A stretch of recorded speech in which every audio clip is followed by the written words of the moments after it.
బాగుంది చిరు. నువ్వు భద్రమ చేసిందంతా చూసావు కదా, నువ్వు రేపటి నుంచి భద్రమ చేసినట్టే చెయ్యి నాకు. అవునా?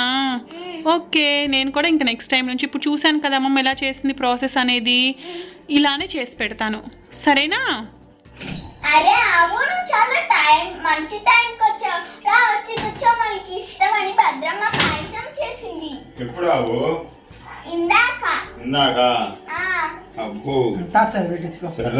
అబ్బో నాయక కింద నుంచి వెయిట్ చేస్తున్నాను నీ కోసం అమ్మాయి.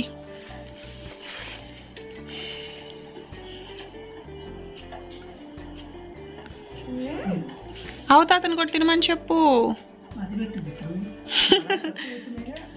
అంతా కొంచెం పెట్టమ్మా.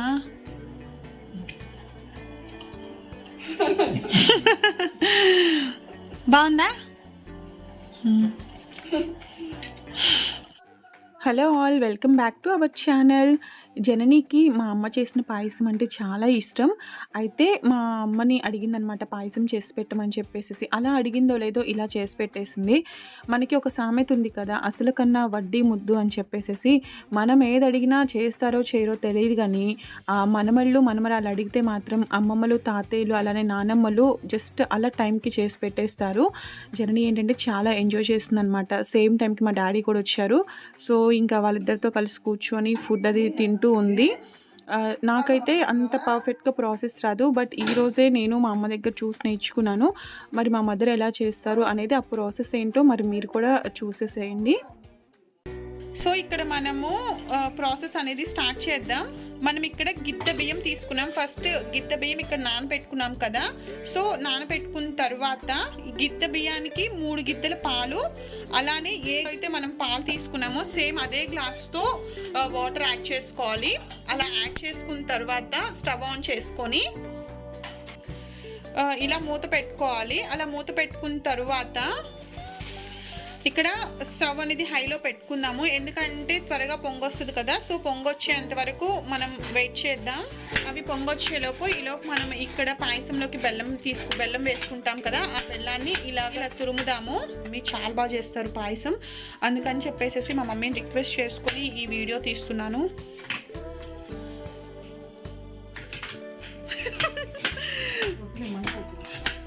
ఓకే, ఈ తురుముదాం ఫస్ట్. తిను నాన్న. అవి ఈలో మా నాన్న వచ్చి ఇంకా తినేసి వెళ్ళిపోతున్నారు. ఓకే, మనం బెల్లం తరిగి పెట్టుకునే లోపు ఇక్కడ మనకి పాలు పొంగొచ్చేసాయి కదా. అలా పాలు పొంగు రాగానే మనం ముందుగానే ఇట్లా బియ్యం నానపెట్టుకున్నాం కదా, ఆ నానపెట్టుకున్న బియ్యాన్ని ఇలాగా పాలలో వేసుకోవాలి. మనం బియ్యం నానపెట్టుకునేటప్పుడే పచ్చిశనగపప్పు కూడా నానపెట్టుకుంటే చాలా టేస్టీగా ఉంటుంది. అలాగా బియ్యం అంతా పాలలో వేసిన తర్వాత ఒకసారి గరిటెతో తిప్పుకోవాలి. అలా తిప్పిన తర్వాత మనకి బియ్యం గింజ అంటే మనకు అన్నం ఎలా అయితే ఉడుకుతుందో, సో అలా అన్నం ఉడికేంత బట్టికి మనం ఇలాగా అంటే ఫుల్గా మూత పెట్టకూడదు, ఇలా కొంచెం గాలిపోయేటట్లు ఇట్లా స్పూన్ పెట్టేసి ఇలా పెట్టాలి. మూత పెట్టేసుకున్న తర్వాత మధ్య మధ్యలో ఇలా ఒకసారి ఓపెన్ చేసి చూసుకుంటూ ఉండాలి, అంటే మూత తీసి చూసుకుంటూ ఉండాలి, ఎందుకంటే అది పొంగుతూ ఉంటుంది కదా పాలు పోసాం కాబట్టి. ఇంకా మధ్యలో అలా గరిటె పెట్టి తిప్పుతూ ఉండాలి.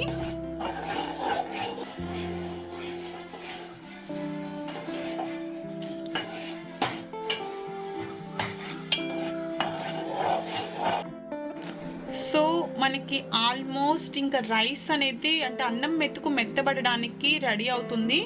చూసారు కదా, మనకి బుడగలుగా ఇలా ఉడుకుతుంది. ఒక 10 minutes లోపే మనకి ఇట్లా పాయసం మెత్తబడిపోయింది. అన్నం మెతుకు అనేది మనకి మెత్తగా అయిపోయింది అనమాట. సో ఇప్పుడు మనకి అన్నం మెతుకు అనేది అలా మెత్తబడిన తర్వాత మనం ముందుగా ఇక్కడ తరిగి పెట్టుకున్న బెల్లం ఉంది కదా, ఆ బెల్లాన్ని అందులో యాడ్ చేసుకోవాలన్నమాట. చాలామంది ఏంటంటే పంచదార వేసుకుంటారు. పంచదార అసలు ఏ మాత్రం హెల్త్కి మంచిది కాదండి. మ్యాక్సిమం వీలైనంత వరకు మీరు బెల్లంతో చేసుకోవడానికి ట్రై చేయండి. సో ఇంకా మనం అలా బెల్లం యాడ్ చేసుకున్న తర్వాత గరిటతో ఇలా మొత్తం కిందకి పైకి మొత్తం కలిసేటట్లు మిక్స్ చేసుకోవాలి. అలా బెల్లం కూడా యాడ్ చేసిన తర్వాత వేయనట్లుగా కొంచెం అలా సాల్ట్ అనేది యాడ్ చేసుకుంటే టేస్ట్ బాగుంటుంది. సో చూస్తున్నారు కదా, అలాగా మనం ఫుల్ ఎక్కడ కూడా లైక్ గట్టి పడకుండా ఉండలుగా లేకుండా అలా మనం గరిటెతో మిక్స్ చేసుకోవాలి. ఎంతసేపు ఉంచాలి ఇప్పుడు ఇది? అవునా, ఓకే. ఇది ఇంకెట్లా బెల్లం వేసుకున్న తర్వాత ఒక 2-3 మినిట్స్ ఉంచుదాం. ఇది ఇలా ఉన్నలోపే మనం ఏంటంటే కొంచెం జీడిపప్పు యాడ్ చేసుకుందాం. ఇంక ఇట్లా వేరే ఒక గిన్నెలో కొంచెం నెయ్యి వేసుకొని ఆ నెయ్యిలో కొంచెం జీడిపప్పు వేపుకుందాం. జీడిపప్పు కూడా రెడీ అయిపోతున్నాయి. అలా వేగిన జీడిపప్పు, నేతిలో వేయించుకున్న జీడిపప్పుని మనం ముందుగానే ఇక్కడ ప్రిపేర్ చేసుకున్నటువంటి పాయసంలో యాడ్ చేసుకుందాం. జీడిపప్పు అనేది ఆప్షనల్ అండి, మీకు ఇంట్లో ఉంటే యాడ్ చేసుకోండి, లేకపోతే లేదు. బట్ యాడ్ చేసుకుంటే మాత్రం చాలా బాగుంటుంది, ఎందుకంటే నెయ్యి అంత వేసుకున్నాం కాబట్టి ఆ ఫ్లేవర్ అనేది చాలా టేస్టీగా ఉంటుంది. సో మనకు అయిపోయింది కదా. సో ఫైనల్గా అయితే మనకు అయిపోయింది. ఇప్పుడు సర్వ్ చేసుకోవడానికి రెడీ అవుతుంది.